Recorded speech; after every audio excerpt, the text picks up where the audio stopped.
Shalom, shalom, meus queridos irmãos. Que alegria poder falar com vocês mais uma vez. Tá inscrito no canal? Ainda não? Oi, gente, se inscreve aí. Apareceu para você aí como vídeo que o YouTube empurrou para você? Indicou? Então aproveita o momento, se inscreve aí. Esse é o Falando de Bíblia.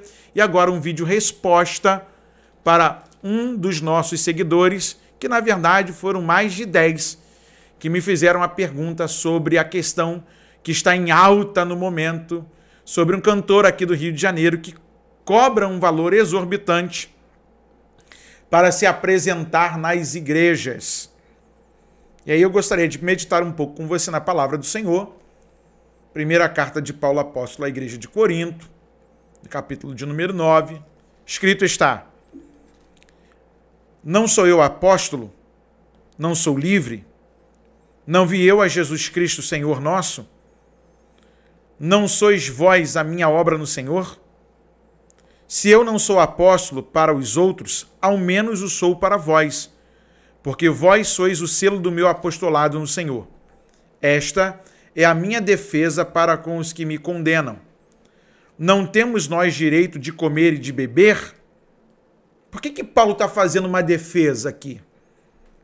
Não temos nós direito de levar conosco uma mulher irmã, como também os demais apóstolos e os irmãos do Senhor e Cefas?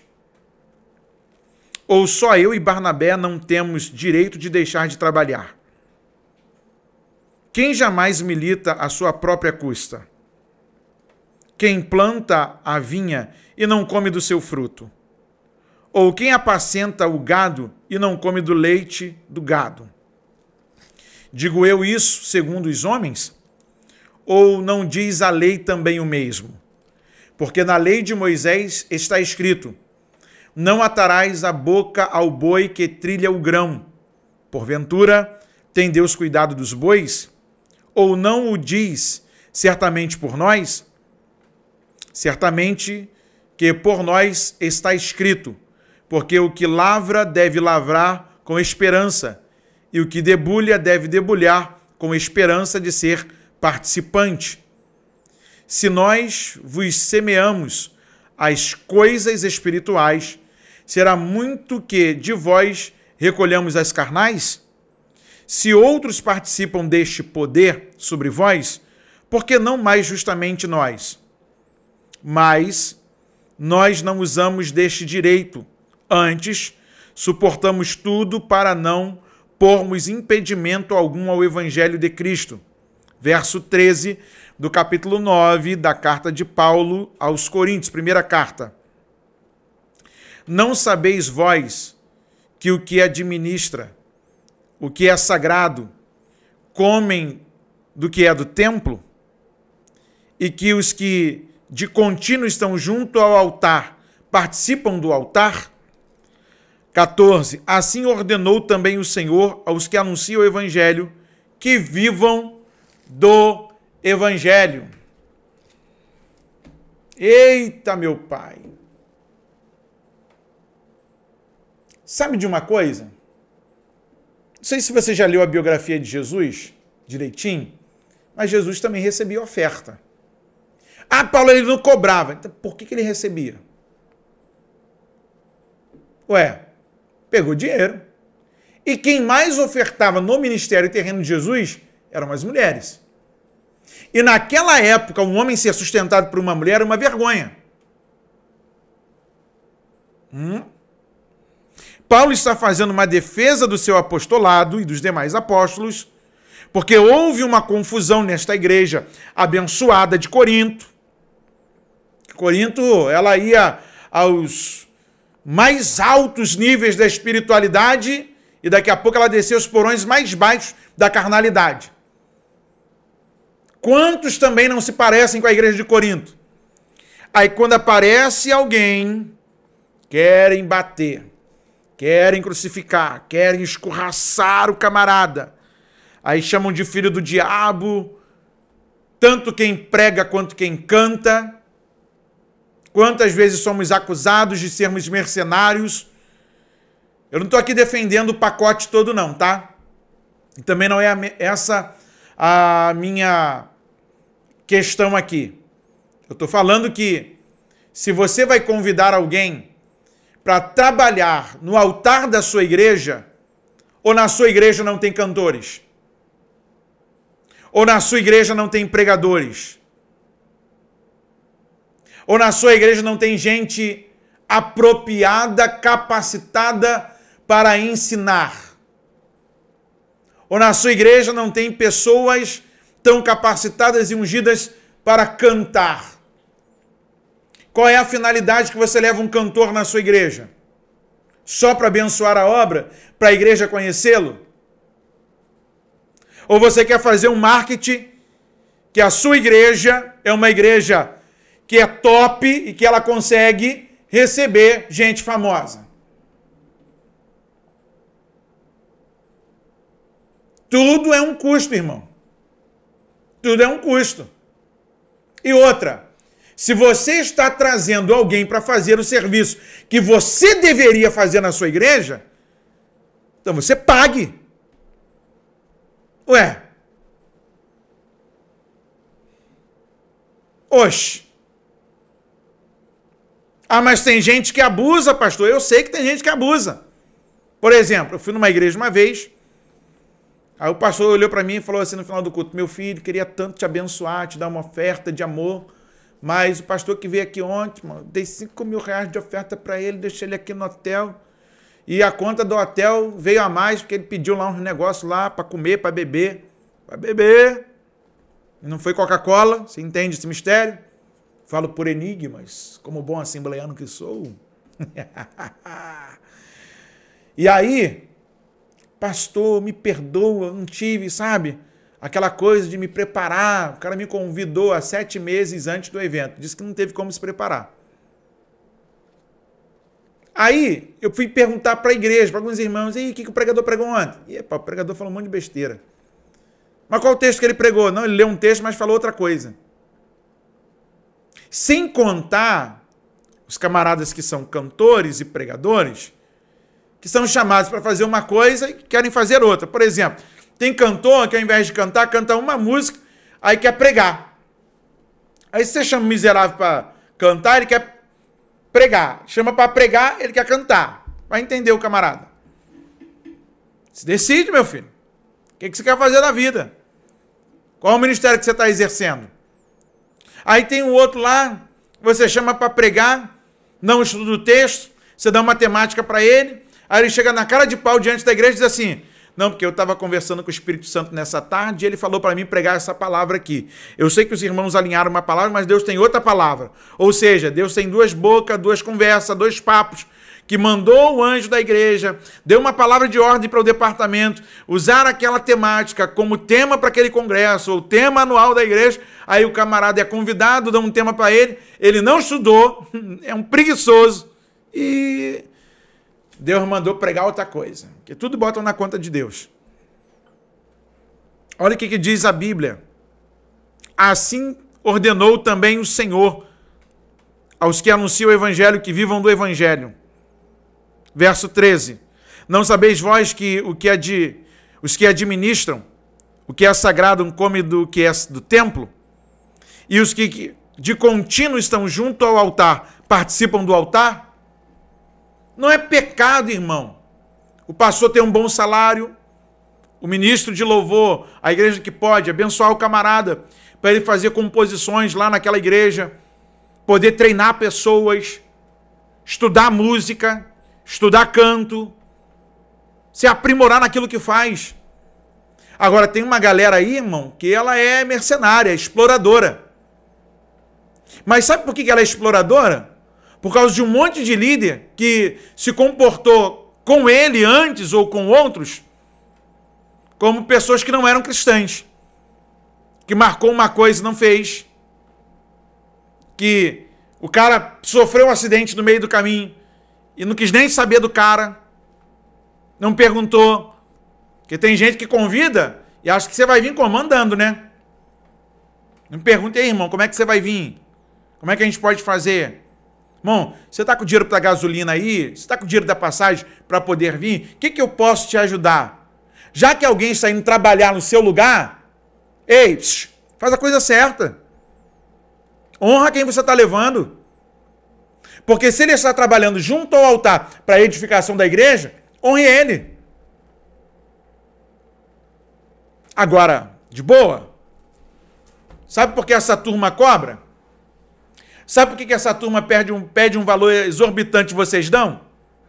Porque no final das contas, vocês sabem que no dia que eles vão, a igreja lota. Aí a arrecadação da igreja sobe. Aí você faz evento e você cobra a entrada do evento. Aí você quer que o cantor não cobre? Eu sei que é pesado, irmão, pagar 7 mil para um cantor cantar lá, às vezes, canta um pedacinho da música, canta a igreja. Eu já vi um pastor fazer com uma cantora famosa. Quando a pastora fez a segunda vez, a igreja cantando comigo, ele, chamei para cantar, não foi para a igreja cantar não, nós vamos ouvir a senhora cantando. Aí eu falei, eita, que o pastor aqui é um camarada de autoridade. E ela ficou chateadinha. Por quê? Acostumada a cantar 2 musiquinhas no evento, meter o pé, com 4 mil, 5 mil no bolso, sem banda, cantando no playback. Famosinhos, irmão. Aí essa turma acha que a igreja, sem contar os outros absurdos, né? Eu quero toalha, não sei quantas toalhas brancas, eu quero uva sem caroço, uns pedem champanhe, outros pedem vinho. Tem uma cantora aí que pede até uísque e Red Bull antes de cantar, porque ela tem que estar ligada, né? Tem que estar ligada, ativa para cantar. E aí, meu irmão, a gente que dá moral para essa turma. É honroso você tratar alguém de forma digna. É honroso você tratar alguém de forma a receber uma pessoa na sua igreja, que tem muita igreja, irmão, que não sabe tratar o camarada. Tem muita igreja que o pastor não sabe pregar e convida o pregador. Tem cantor na igreja dele, mas ele não gosta de ouvir aquela turma. Aí chama o cantor de fora, ou ele quer promover um evento, ou ele quer fazer a igreja dele conhecida em cima de alguém. Aí convida um determinado cantor. Aí chega lá na hora, né? Ele foge dos trâmites. E quando uns que tratam uma coisa não fazem, aí o cantor de raiva, porque o pastor lá é um tratante, o líder lá do departamento é um tratante, vou usar essa palavra aqui para não usar outra, para você não se sentir ofendidinho. Aí o que acontece? Ah, irmão, vou botar uma nota aqui, o cantor faltando, te especificou. Mas o que você combinou, você não tratou direito, você não cumpriu, você não teve palavra. Aí os demais se acham no direito de fazer uma lista. Você liga para o cantor, particiou, irmão, como é que tá? Tudo bem? Pô, tem agenda para o dia tal aí? Poxa, tenho sim. Mas peraí, quantos membros tem a igreja? Vai ser evento fechado ou evento aberto? Vocês vão cobrar o evento ou não vão cobrar? Quantas pessoas vocês têm que pôr expectativa para chegar aí no evento aí? Não, porque também se não tiver tantas pessoas no evento, eu também não vou. Ué, se você é um produto que você pode cobrar, então também, quando forem cobrar você, vai lá e... É porque os pastores, a liderança, não cobram. Aí, meu irmão, tá aqui, ó, um irmão aqui aleijado aqui, cura ele. Tá esse irmão aqui que é mudo, faz ele falar. Não, você é o produto da noite, nós pagamos. Que nem a outra lá, que falava lá, tô pagando. Só que a turma hoje, irmão, tá fazendo do púlpito o que deveria ser um lugar de honra, um lugar de vergonha. Sem contar aqueles que têm o título, isso seja de pastor, de cantor, ou cantor, pastor, pastor, cantor, e que vivem aí a vida lá vão ter. No púlpito é uma coisa, do lado de fora é outra. Dupla personalidade, dupla identidade. Aí outro dia a gente conversava com alguém que o cara falou pra mim assim, não confunda o meu personagem do púlpito. Eu falei, o quê? Não confunda o meu personagem do púlpito. A minha vida particular ninguém se mete. Ô sem vergonha, ô malandro, o paraguaio, produto falso.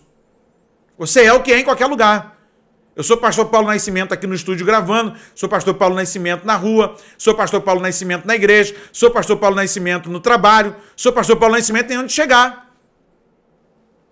Aí tem uma turma aí que fica fazendo um carnaval. E esse carnaval, irmão, tem parte de culpa o cantor e quem convidou. Uns porque sempre fizeram besteira. Não foram firmes na palavra, no trato. E outros porque se sentiram ofendidos e agora estão cobrando até aquilo que não recebeu antes. Estão cobrando juro e correção monetária. Que Deus tenha misericórdia de nós. O ministério é algo lindo. O chamado é algo glorioso. E não confunda chamado com fama. Chamado Deus dá. Fama o homem procura, o homem alcança e é coisa de homem.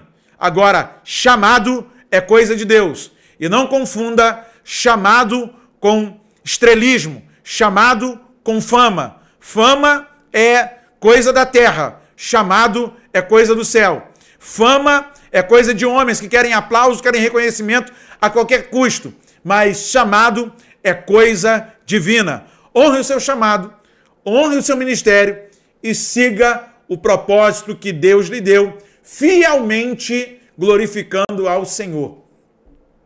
Que Deus nos dê a sua iluminação, que Deus nos dê a sua instrução, que Deus nos livre desses perigos que rondam as nossas igrejas nesses dias e que sejamos uma voz profética da verdade, sem precisar pisar em muitos irmãos. Eu entendo a revolta de muita gente. Você paga 7 mil para um, mas quando um músico da igreja pede um gás, você diz que não tem. Quando o cara pede para comprar a corda do violão que arrebentou, você diz que não tem. Mas para o camarada que você não sabe nem qual é a vida dele, o membro que você está vendo ali, sabe quem é a família, sabe qual é o comportamento, você não honra. Então, passe a honrar quem está do teu lado. E, em primeiro lugar, honre a Deus. Quando você honra a Deus, aí você pode trazer alguém para honrar a Deus junto com você. Deus abençoe sua vida. Faça como os demais irmãos, envie a sua pergunta. E aqui nós vamos responder falando de Bíblia. Lembrando a você, essa é apenas a parte 1 desse assunto, porque eu sei que muita gente vai querer me metralhar, falar mal de mim, vai querer... Irmão, pode vir, eu te amo. Ó, te amo. Só seja respeitoso, que aquele que usar aqui palavras de baixo escalão serão excluídos dos seus comentários. E deixo aqui uma ressalva para você. Vamos conversar sobre esse assunto? Vamos amadurecer a nossa mente, o nosso coração? Deixa a sua opinião aí. Fala aí o que você tem de experiência. Conta pra gente.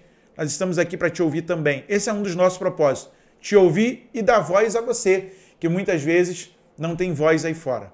Deus abençoe sua vida falando de Bíblia.